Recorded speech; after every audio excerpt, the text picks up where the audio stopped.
American Farm Review is a national platform where nature, science, and technology meets, where developments in agriculture and the important issues facing consumers and industry take center stage, where the spotlight seeks out and shines on the agricultural innovators. This editorial series, featured on national television, singles out advances from the laboratory to the farms.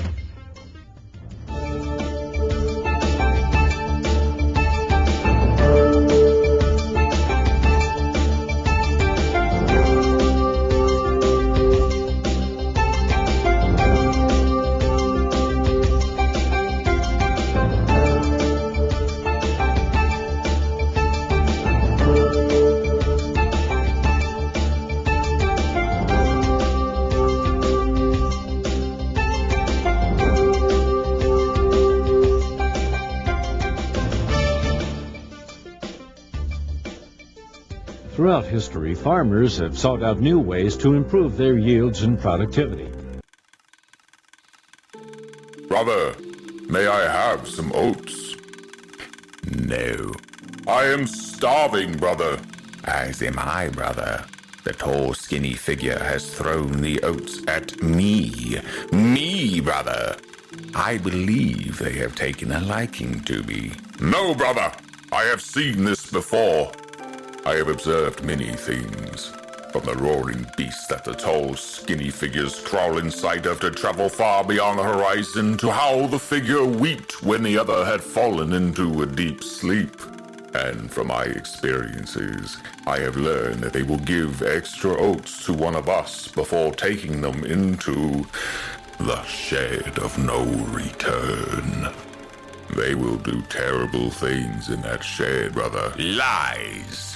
That shed is where the chosen ones go to dine with our tall, skinny gods. You are a fool, brother, and you shall be left behind in the mud with your backwards ideas. No, brother! You must believe me. Share with me the oats, and you shall not reach the desired girth for the tall, skinny ones. They will spare your life, brother. Aha! So this was all a plan to steal my oats. You truly are despicable, brother. I will not trust your lies.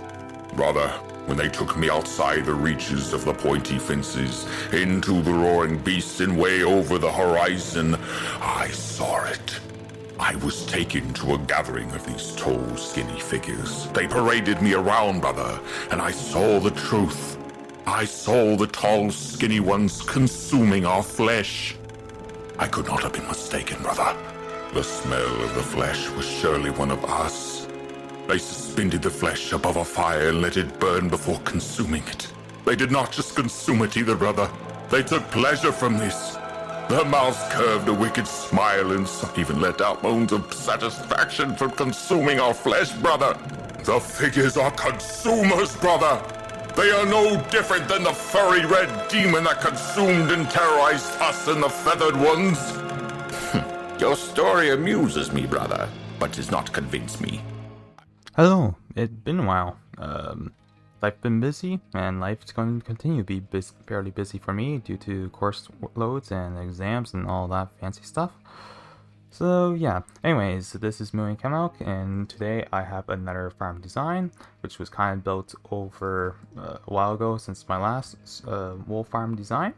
But since then, bug 257540 has actually now been patched. So now this farm here that I already had pre-built a long time ago now actually works faster. However, it could behave even faster yet because the bug is technically not fully fixed. But since it's being such a niche use case for my application, basically, and that's it. If it happens to get fixed, it gets fixed, but they're not going to go out of their way to fix it.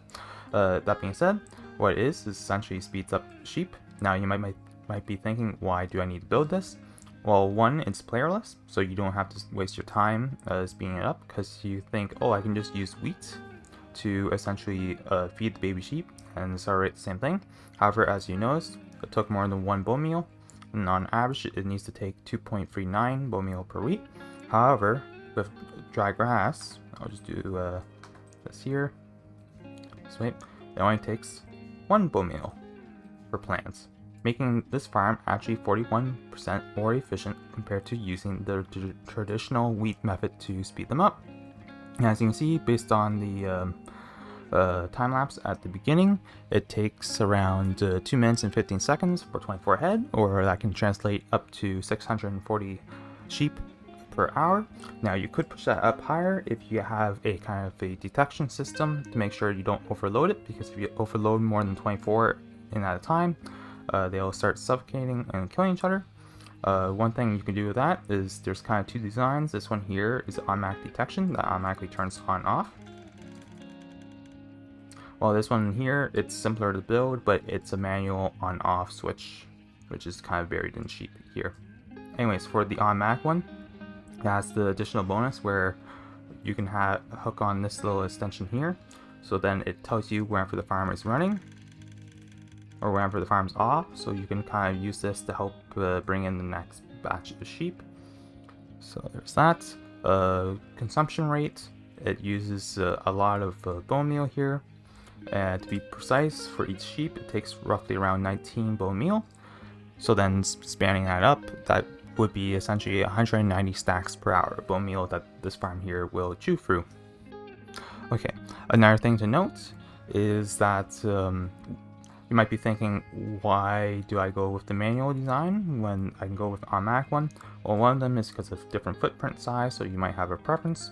The other one is, with this one here, there's a tiny chance you get an explosion of baby sheep if you do not use this farm properly.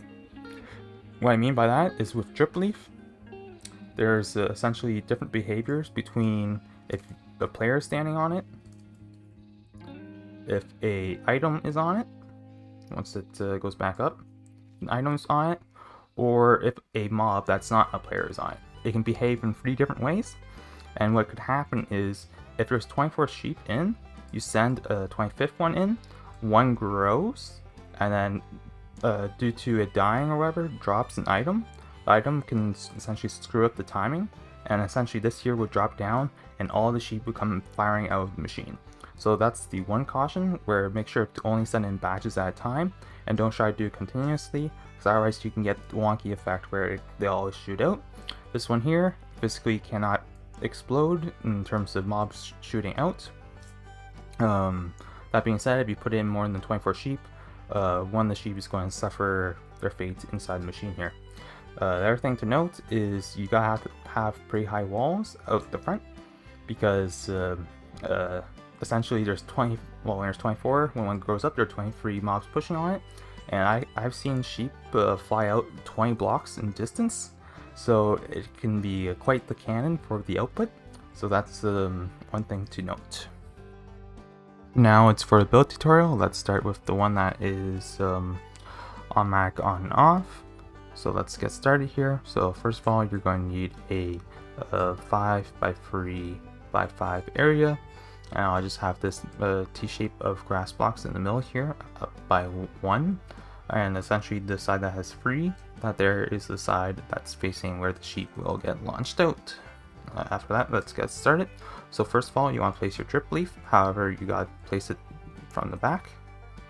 Make sure essentially the stem plant is to the inside of it, mostly because if you're on the outer side edge, you actually drop down faster, and if you place it the other way, there's a tiny chance the baby sheep will actually fall right through and explode out the machine. So that's one thing, you gotta make sure this plant is facing the right way. From there, you want to place a observer facing out the side, going into a solid block with a redstone desk on top, and you want to place a redstone lamp below with a redstone desk on top. Run this into a grass block, essentially to help have this base here grow slightly faster, improve the rates by minuscule amounts. And then this little bit here is enough to create a forward game tick clock where you won't fall through. And then from here, we got to essentially expand this out to 4 dispensers that are all running on different ticks, so there's always one bonemealing every tick.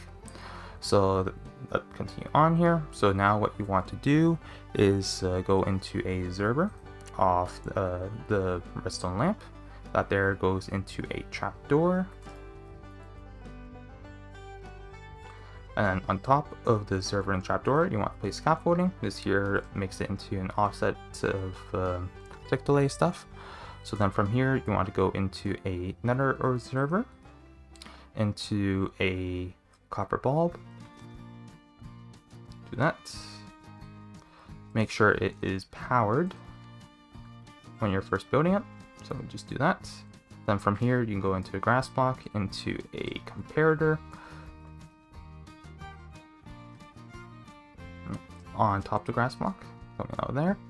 And then from here, we can place our first dispensers here. Oh, we can place a grass block on top of this observer. So then for our dispensers, what we gotta do is we gotta place one of them here with a dropper facing into that one on the side here. And then you also want to place a dispenser facing down, which is this right here. Those are filled with bone meal, by the way. And then from here, you can place a repeater there. And then from there, we can essentially, yeah, that block there is powered. Okay, so that's that side's handled. So that goes onto this other side here, where we gotta make sure to use a empty dropper or dispenser. So let's do a empty one here, and you want to place it down at the bottom, like so, facing up, just to hide some dust particles. And then place the server facing up, and then place a redstone dust on top of that. And then from there, what you want to do is run a observer out the previous observer there, run that into a solid block with redstone dust on top, and then you want to grab yourself a target block to essentially redirect the redstone power to essentially power the dispenser here that has bone meal. And then you want to place the other one here. So now we have the 4 different dispensers there, giving the bone meal to the dry grass. So just place the 2 tall dry grass there. And then from here, we can put in the hoppers now. I already have them pre-filled with bone meal, so I'll do that. So on this side here, what you want to do is just one down into that dropper and one coming out the side here. And on the other side, this side here is a little more careful. So one coming out the side here, one pointing down into this one, and then this hopper here, to make it, you want to click on the side here, so it's pointing across, not down. It helps make the loads more even when you're starting to run low. And then from there, you can put your reserve bone meal stuff right on top, which we'll do right now. Do that. Do that. And then that's pretty well most of the redstone then, and you can kind of test it here. There we go, that sounds right. So there should be dispenser, fire, and air protect. So then from here, what you want to do is just place 2 more grass blocks there, and 2 more grass blocks there. And then you want to place a trap door in the center here, with essentially fences going here, here, like 4 there, and then 1 at the back there, like so. And then you want to grab a whole bunch of spare chests, 1 to place on top of the drip leaf, and then however tall your chute is. So after that, you want to essentially just stack that up. You can use copper chests if you want. It has to be the same hitbox as the chest. And then from here, you want to get glass or iron bars, glass pane, and essentially stack it up in the center here. And then the rest you can do full blocks, but they have to be transparent. So I'm using glass. And this here essentially forms your chute. And you pretty well go all the way up until whatever height you want. And then you can essentially just push in the baby sheep however you want down into that chute. Now the one last thing we have to do is put in the water. Before we do that, in order to get it floating, we just copy this here. So place a temporary sticky piston on the fence here, and then go place 2 slime blocks, space like that. Do that, power the sticky piston. Now you can put in your water. Wire log the, oh, just caught. You gotta put in 1 more glass pane right there.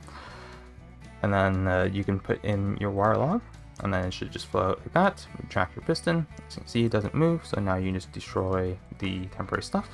And that there is your whole farm. And then wherever a baby sheep falls down the chute, lands on the dripstone, not dripstone, drip leaf, powers up the farm.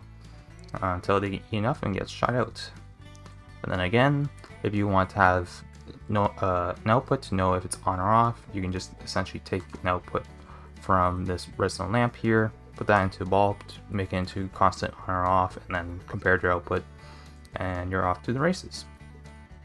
That is it for the automatic on off. Now it's for the manual on switch.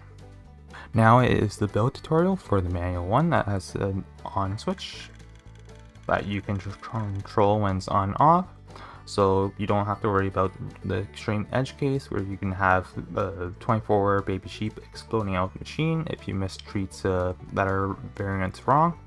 So that's the reason why you can build this, plus the slightly different shape, which is a 7 by 3 by 5. Now let's get started here. So this here would be our block input, and we can put our lever on just like that. Here we want to go into a dropper dispenser facing up, into an observer with redstone dust on top of that, and then behind it you want to place a trap door here, and then from here you want to place a solid block to put a scaffolding on that one and this one. Then from here you can place a observer going into a copper bulb, which then goes down onto a grass block going onto a comparator, like so. And then from here we go into a old solid block, followed by 2 more like so for redstone dust on there. And then we kind of want to copy the engine thing over again, in this case being a AD dispenser or dropper facing up with an observer and then a redstone dust. And then from here we can essentially get our dispensers here, which I have right here filled with bonemeal. And essentially what you want to do is place one there, on the edge here, and then on the edge here. And then from here you want to grab some repeaters and just make sure the last 2 are powered just by placing a repeater facing that one, and then a repeater facing this one with a solid block right here. And then we can put in our tall dry grass like so. And then you see, oh yeah, one thing you gotta note when you power it, okay, it lined itself up. Yeah, you may have to power this bulb if it's off sync where only half the farm is running. In the particular case I built it, that wasn't an issue. So then from here, what you want to do is grab droppers. In this case, I'm going to grab a filled one. And you essentially got to place them downwards on top of these ones here. So I'll just give myself a little bit of space here. Facing down. Just to feed the back ones. And then from here, you want to grab some hoppers. I have them pre-filled with bonemeal. And essentially you just want to place one into the side there, and one straight down, slide straight down. And then from here you can pretty well get your bonemeal chests and just place them on top.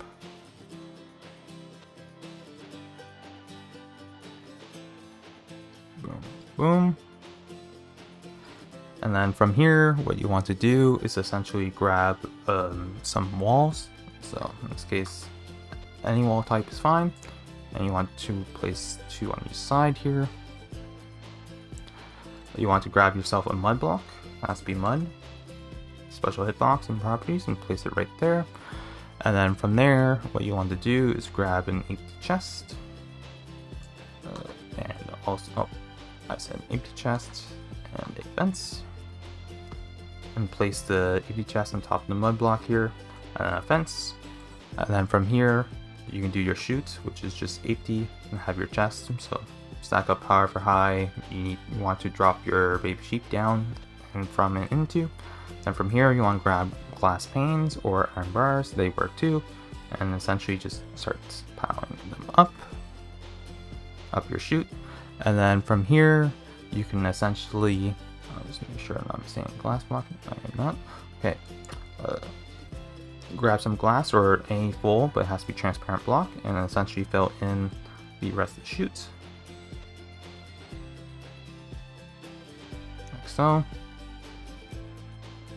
however high up you're thinking of going, like that. So you can essentially drop your baby sheep down the chute. So, and then from here, what you just have to do is place some signs. So one on the last